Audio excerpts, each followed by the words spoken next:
Peach Habanero. Okay, this is pretty self-explanatory, guys. You can see there's some damage here. This is from the heat. The heat in this place, even with all the doors open and everything, this place reaches about 110 to 120 degrees. I mean, it gets cooking in here. So I'm gonna be mulching all my pots today, tomorrow, within a week. I already did the other end of the greenhouse. They're all mulch, but I got to get some mulch in here to keep not so much to keep it moisture, because I water these 2-3 times a day.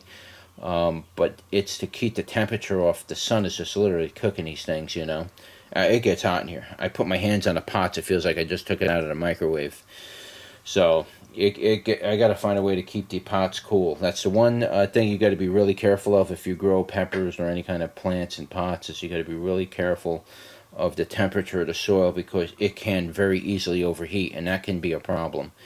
So keep that in mind when you're growing potted plants. You want to make sure that you either wood chip over the whole pot. You want to keep it cool somehow. Somehow you don't really want them to get that hot. So I believe this is due to some of these extremely high temperatures.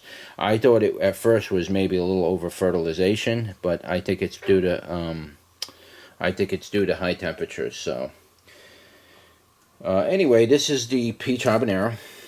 The stem has no purpling in it at all.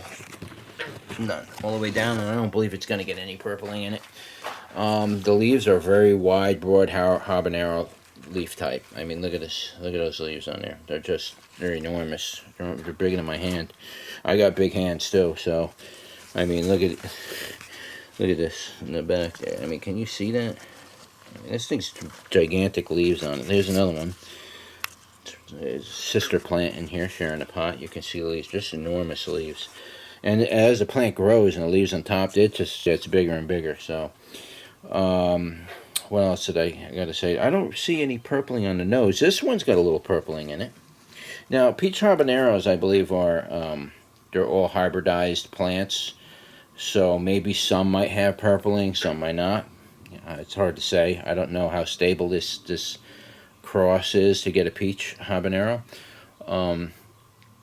But nevertheless, hopefully they come out peaches. They look peach colored. They don't taste like peach. At least I don't believe so. They could. I do have some habaneros that actually do have a peach flavor to it. Believe it or not, they do have a nice peach flavor to them. What else we got here? We did that. Showed you the leaves. Showed you the nose. There's no flowers, no fruits. I can't show you that. Give you a top view. All right. That's what it looks like. It's all curly. Those leaves will straighten out once it starts, growing and stuff like that. They'll straighten out. It's intense heat in here. Intense.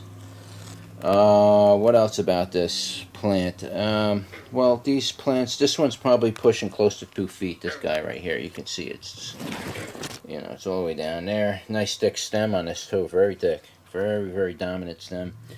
The one in the back's probably about 12 inches, but the one over here is pushing around 2 feet. So